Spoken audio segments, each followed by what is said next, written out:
नमस्कार दोस्तों, बहुत बहुत स्वागत है हमारे यूट्यूब चैनल पर। दोस्तों, जैसा कि आप लोग जानते ही हैं कि हमारे इस लेक्चर में अभी जो चल रहा है वो मान और रुधिर के बारे में चल रहा है और हम उसका दूसरा पार्ट कवर कर रहे हैं। जो रक्त कणिकाओं वाला पार्ट था उसको हम कवर कर रहे हैं। तो फ्रेंड्स, अभी तक हमने प्लाज्मा वाला भाग कंप्लीट कर लिया है और उसके बाद में हम दूसरा पार्ट कवर कर रहे हैं। दूसरे पार्ट में जो हमारा आरबीसी था, यानी लाल रक्त कणिकाओं, उसको हमने कवर कर लिया है। आज तीसरे पार्ट में, ये हमारा तीसरा पार्ट है। आज तीसरे पार्ट में हम श्वेत रक्त कणिकाओं के बारे में अध्ययन करेंगे और उसके बाद में फिर हम रुधिराणु के बारे में यानी कि प्लेटलेट्स के बारे में हम अध्ययन करने वाले हैं। तो चलिए, समय ना गंवाते हुए हम स्टार्ट कर लेते हैं श्वेत रक्त कणिकाओं को।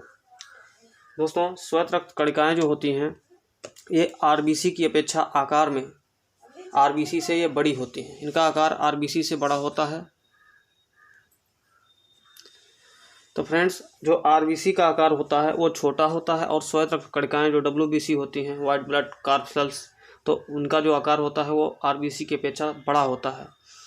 अब हम बात करेंगे इसके उपनाम की, और इसमें और भी जो जो होते हैं इंपॉर्टेंट पॉइंट जो जो हैं उनको हम कवर करने वाले हैं। तो चलिए देख लेते हैं इनका उपनाम। जैसा कि मैंने आपको बताया था, इसका उपनाम क्या है। तो इसका जो उपनाम है वह है ल्यूकोसाइट। उपनाम क्या है?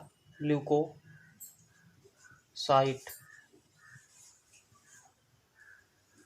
कई बार एग्जाम में पूछा भी गया है कि श्वेत रक्त कणिकाओं का उपनाम है या श्वेत रक्त कणिकाओं को जाना जाता है। ऐसे 4 ऑप्शन आपको दे दिए जाएंगे ल्यूकोसाइट करके, उसमें लिखो ल्यूकोसाइट बीच में रहेगा, तो वही वाला आपका सही आंसर है। बात करेंगे इसका निर्माण कहाँ पर होता है। जो श्वेत रक्त कणिकाओं का निर्माण है वो इसका निर्माण होता है पीली अस्थिमज्जा में।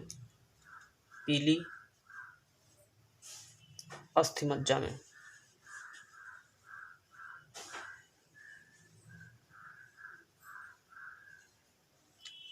और आरबीसी का निर्माण कहाँ हो रहा था? आरबीसी का निर्माण हो रहा था लाल अस्थिमज्जा में हो रहा था। तो दोस्तों, इसके बाद हम बात करेंगे कि इसका विनाश कहाँ पर होता है। इसकी उत्पत्ति या निर्माण तो हमने देख लिया, पीली अस्थिमज्जा में होता है, लेकिन इसका विनाश कहाँ होगा। तो बात करेंगे इसके विनाश की। तो इसका विनाश होता है मानव रक्त में ही हो जाता है। मानव के रक्त में ही इसका विनाश होता है। अब हम बात करेंगे इसकी संख्या, कि इसकी संख्या कितनी होती है। तो डब्ल्यूबीसी जो कि आकार में बड़ी होती है, इसकी संख्या लगभग 5000 से लेकर 9000, 5000 से 9000 के आसपास होती है। 5000 से 9000 होती है। इसका जीवन काल कितना होता है? जीवन काल की बात करेंगे। जीवन काल, तो डब्ल्यूबीसी का जो जीवन काल होता है मित्रों, होता है 2 से 4 दिन। कितना होता है? 2 से 4 दिन इसका जीवन काल होता है। अच्छा, अब हम इसकी बात करें डब्ल्यूबीसी जो होता है इसका कार्य क्या है, हमारे शरीर में क्या कार्य क्या है इसका। और आरबीसी का जो कार्य था हमारे शरीर में, आरबीसी ऑक्सीजन का परिवहन का काम कर रही थी। लेकिन अगर बात करेंगे डब्ल्यूबीसी क्या काम करता है हमारे शरीर में, तो उसकी हम बात करने वाले हैं यहाँ पर।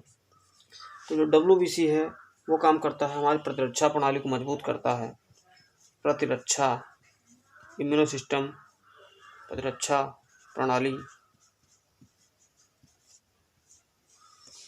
का विकास करता है। रोगों से हमारी शरीर की सुरक्षा करता है। ये होता है इसका काम, ये मेन काम है इसका। जैसे कि एलर्जी है, अगर आपको कोई इन्फेक्शन हो रहा है या रोगों से सुरक्षा ये प्रदान करेगा हमारे शरीर को। अब फ्रेंड्स, हम बात करने वाले हैं यहाँ पर सबसे मुख्य मुद्दा, जो कि कई बार एग्जाम में पूछा गया है। मैं आपको यहाँ पर बता देता हूँ कि जो आरबीसी था, आरबीसी में केंद्रक जो होता है वह अनुपस्थित होता है। केंद्रक अनुपस्थित। ये एग्जाम में पूछा गया इसलिए मैं आपको बता रहा हूँ। और जो WBC है, WBC में केंद्रक होता है उपस्थित, केंद्रक उपस्थित। ये पॉइंट पिछले लेक्चर में हमने कवर नहीं किया था, तो इस वीडियो में हम इसको कवर कर रहे हैं। तो दोस्तों, उम्मीद है आपको वीडियो समझ में आ रहा होगा, जो हम पढ़ा रहे हो आप लोग जान पा रहे होंगे। तो निश्चित रूप से अब हम आगे इसके बढ़ेंगे थोड़ा सा और बात करेंगे अगले पॉइंट की तरफ, यानी कि जो WBC है, ये WBC अगर इसकी कमी हो जाए या अधिकता हो जाए तो इससे क्या प्रभाव पड़ता है। तो चलिए देख लेते हैं, एक बार इसको थोड़ा सा क्विक रिवीजन देख लेते हैं जो हमने अभी तक बताया है स्वच्छ रक्त कणिकाओं के बारे में। WBC जिसका पूरा नाम है वाइट ब्लड कॉर्पसल्स, उपनाम होता है ल्यूकोसाइट, जो कि बहुत महत्वपूर्ण है। ल्यूकोसाइट निर्माण कहाँ है, इसका निर्माण पीली अस्थमज्जा में होता है। विनाश कहाँ पर होता है, मानव रुधिर में ही हो जाता है। संख्या कितनी होती है, 5000 से लेकर लगभग 9000 तक। जीवन काल 2 से 4 दिन होता है। और कार्य क्या है, प्रतिरक्षा प्रणाली का विकास, यानी कि रोगों से सुरक्षा, इन्फेक्शन से हमें बचाती है। चलिए अब हम बात करेंगे कि अगर WBC की अधिकता हो जाए या कमी हो जाए हमारे शरीर में तो क्या प्रभाव पड़ सकता है, हमारे शरीर को क्या नुकसान हो सकता है, क्या फ़ायदा हो सकता है, इस बारे में बात करने वाले हैं। तो बात करेंगे WBC की अधिकता से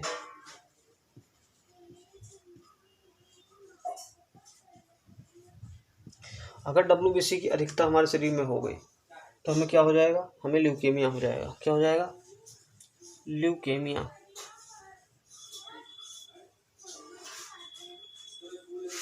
ल्यूकेमिया नामक रोग हो जाएगा। और अगर WBC की WBC की अगर कमी हो जाती है शरीर में, WBC की कमी, अगर WBC की कमी हो गई तो जाहिर सी बात है हमारी प्रतिरक्षा प्रणाली कमज़ोर हो जाएगी।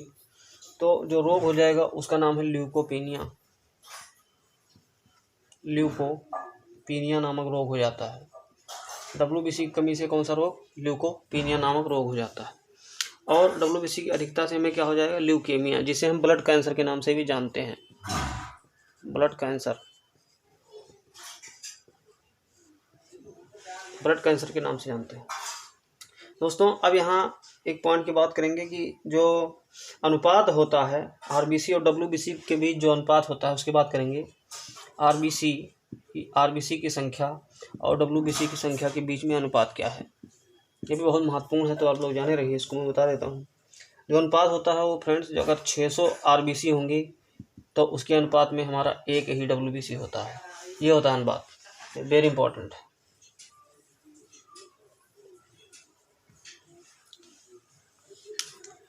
तो दोस्तों इसके बाद की बात करेंगे, अब चलते हैं अगले पॉइंट की तरफ।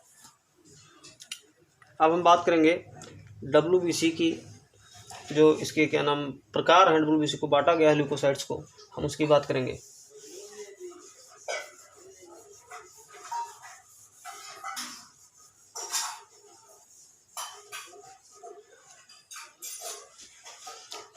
तो WBC जो है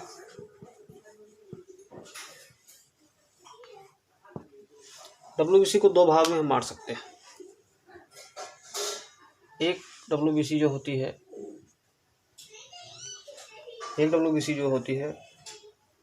वो होती है ग्रेनुलोसाइट्स, ग्रेनुलोसाइट्स।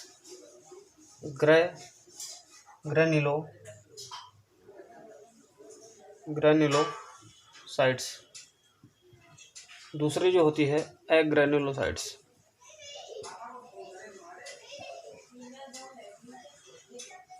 मतलब पहले वाले का कहने का मतलब ये है कि ये होती है जो कणिकामय होती है, यानी कि इसमें कण पाए जाते हैं। और जो दूसरा भाग है इसमें अकणिकामय होती है, अकणिकामय, यानी इस वाले में कणिकाएं नहीं पाई जाती हैं। अब इसके भी कई भाग हैं, अब इसके बारे में बात करेंगे क्योंकि ये महत्वपूर्ण पॉइंट है, इसको बहुत ध्यान से आपको समझना है। तो इसके भी कई पार्ट हैं, तो इसके पार्ट के बारे में हम समझ लेते हैं एक करके। जो पहला पार्ट है फ्रेंड्स, उसका नाम है न्यूट्रोफिल्स। क्या नाम है, न्यूट्रोफिल्स।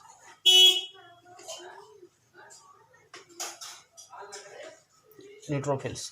दूसरा जो भाग है उसे हम कहते हैं बेसोफिल्स। Neutrophils, basophils.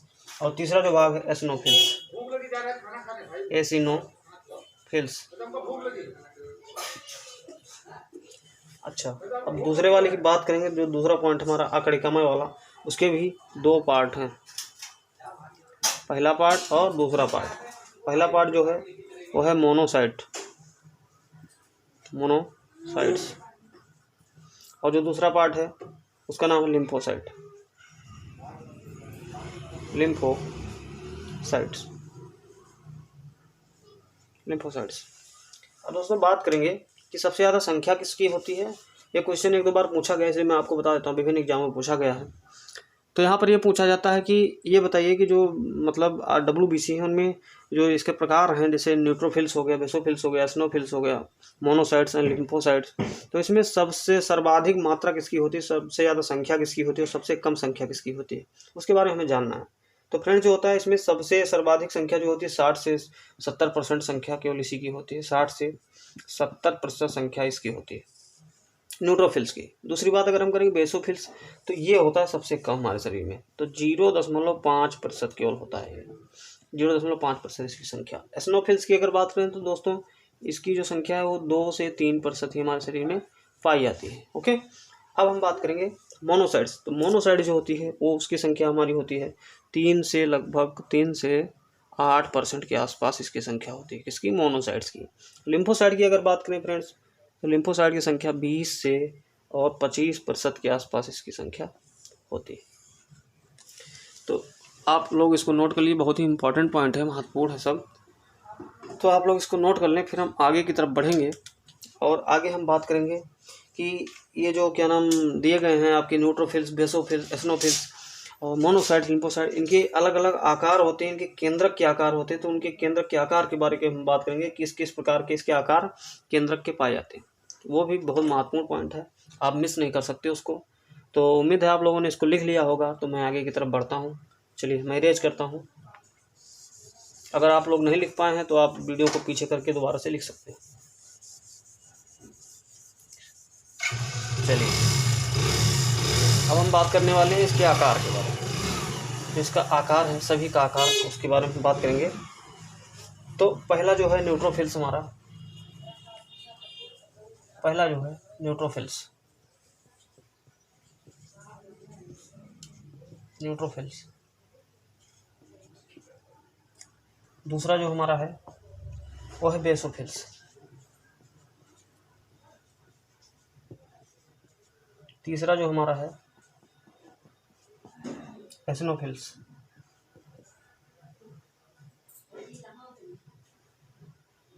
एसिनोफिल्स। और जो चौथा है हमारा, पांचों पार्ट की बात कर लेंगे। देखिए यहाँ पर मोनोसाइट्स जो है, मोनोसाइट्स। और हमारा पांचवा पार्ट जो है, पांचवा पार्ट है लिम्फोसाइट।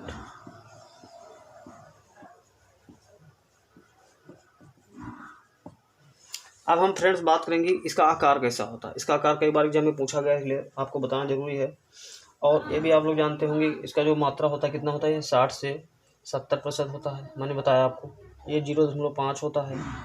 और ये होता है 2 से 3% होता है।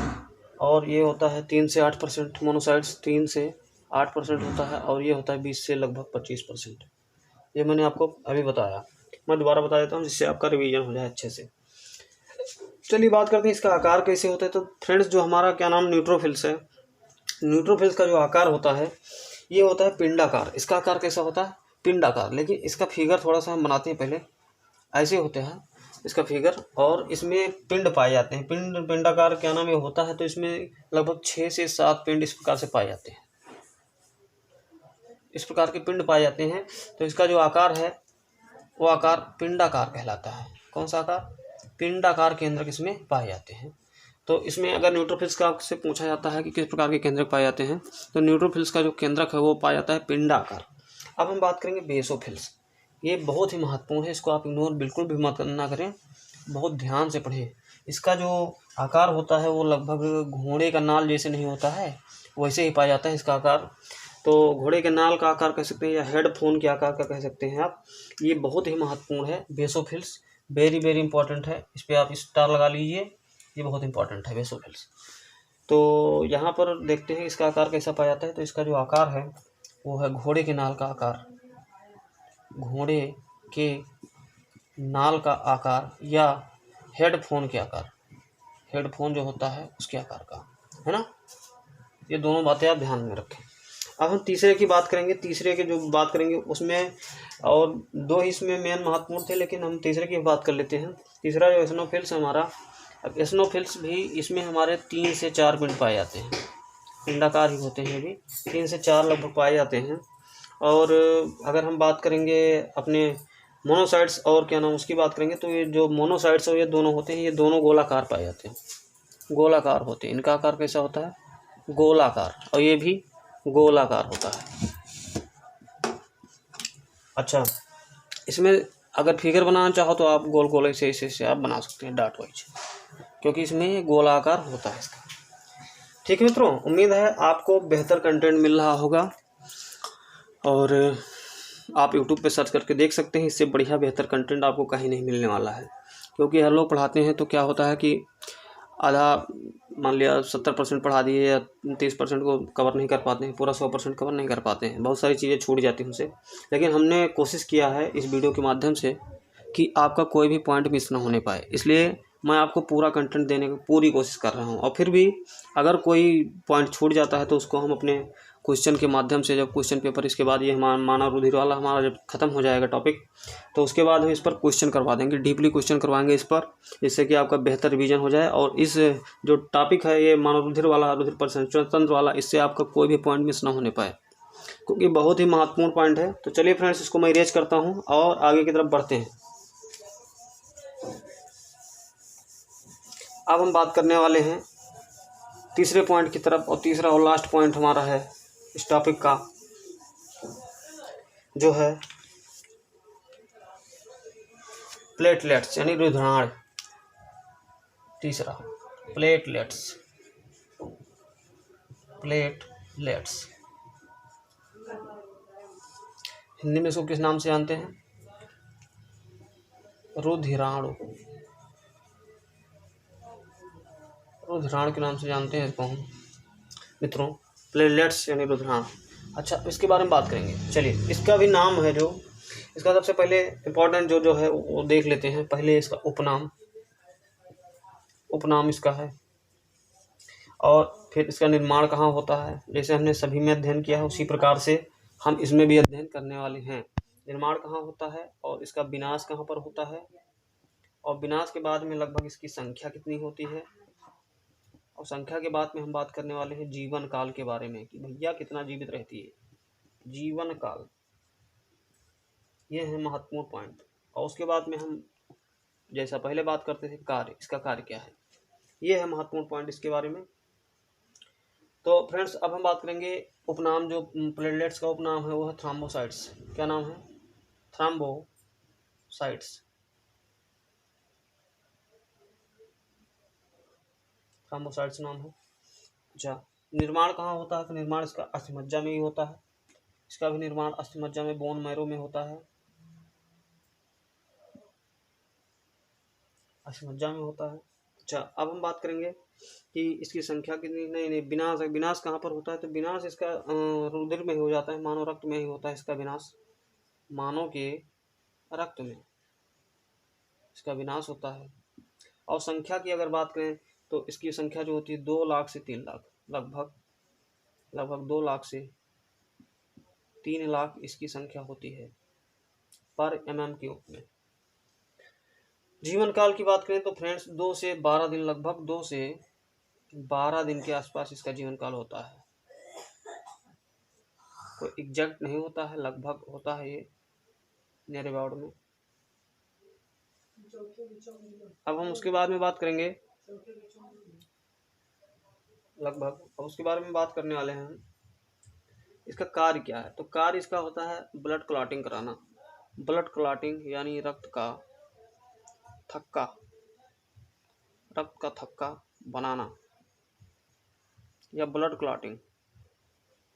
ब्लड क्लॉटिंग ब्लड क्लॉटिंग का इसका काम होता है। अब मित्रों हम बात करेंगे कि जो ब्लड क्लॉटिंग है, अगर हमारे शरीर में ब्लड क्लॉटिंग ना हो, रक्त का थक्का ना बने, जैसे कि मान लिया कि अगर इसकी शरीर में क्या हो जाए, अगर क्या नाम कमी हो जाती है, मान लिया बाई चांस प्लेटलेट्स की कमी से हमारे शरीर में क्या हो सकता है, अगर प्लेटलेट्स की कमी होगी तो हमारे शरीर में क्या होगा कि ब्लड क्लॉटिंग नहीं हो पाएगा। और ब्लड क्लॉटिंग अगर नहीं हुआ तो हमारा जो सारा खून है, मान लिया बाई चांस हमें अगर चोट लग जाती है कहीं पर, चोट लगने के बाद क्या होता है कि खून हमारे शरीर से निकलता है और उसके लगभग 1 या 2 मिनट में ही हमारा खून बंद हो जाता है अपने आप। अगर हम उस जगह पर दबा लें, यहाँ पे चोट लगा है, कटा फटा है, दबा लें कुछ देर में बंद हो जाता है। ऐसा क्यों होता है? क्योंकि वहाँ पे जो हमारा प्लेटलेट्स होते हैं, थ्रोम्बोसाइट्स होते हैं, वो क्या करते हैं, ब्लड क्लॉटिंग कराने में मदद करते हैं, विटामिन के की सहायता से, और भी कुछ होते हैं तत्व, कैल्शियम वगैरह। तो उससे हमारा ब्लड क्लॉटिंग हो जाता है और कुछ ही देर में हमारा खून का थक्का बन जाता है और रुक जाता है। लेकिन फ्रेंड्स अगर मान लिया जाए कि इसकी कमी अगर हो जाती है शरीर में, तो क्या होगा, जैसे ही हमें चोट लगती है तो हमारा सारा खून बाहर निकल जाएगा, और सारा खून बाहर निकलने पर ही क्या नाम हम लोगों को क्या होगा, मृत्यु हो जाएगी। कोई भी रोगी होगा, कोई भी पेशेंट हो, कोई व्यक्ति होगा तो उसकी मृत्यु हो जाएगी, वो बच नहीं पाएगा। अगर इसकी कमी हो गई शरीर में तो इसकी कमी से क्या होगा कि इसकी कमी से जो रोग हो जाता है वो हीमोफीलिया हो जाता है। इसकी कमी से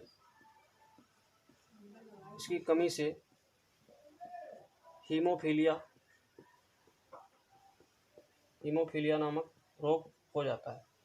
हीमोफीलिया से ग्रसित व्यक्ति में क्या होता है कि अगर उसको चोट लग गई तो उसका खून का थक्का ही नहीं बनता है, 1-2 दिन तक बनता ही नहीं। अगर खून का थक्का नहीं बना तो सारा खून निकल के बाहर चला जाएगा और रोगी की क्या हो जाएगी, अंत में डेथ हो जाएगी, मृत्यु हो जाएगी। तो फ्रेंड्स ये रहा हमारा श्वेत रक्त कणिकाएं हमने पढ़ लिया था। उसके बाद में हमने पढ़ा प्लेटलेट्स के बारे में, तीसरा पार्ट पढ़ा, और उसके बाद में हम बात करेंगे अब जो एग्ज़ाम से जुड़े जो महत्वपूर्ण क्वेश्चन हैं उसकी बात हम करेंगे अगले पार्ट में। फ्रेंड्स तो ये हमारा कंप्लीट हुआ मानव रुधिर वाला पार्ट। अब इसके बाद में हम क्वेश्चन की श्रृंखला आपके सामने लेकर उपस्थित होंगे, और उम्मीद है आप लोगों को बेहतर कंटेंट मिल रहा होगा, अच्छे से समझ में आ रहा होगा। तो दोस्तों इस वीडियो को ज़्यादा से ज़्यादा मित्रों तक पहुँचाने की कृपा करें, और बस आज की क्लास में इतना ही। अगले पार्ट में हम उपस्थित होंगे लेकर इससे संबंधित प्रश्नोत्तरी की श्रृंखला, और फिर उसके बाद में अगला पार्ट। तो ठीक है मित्रों, धन्यवाद, मिलते हैं अगले वीडियो में।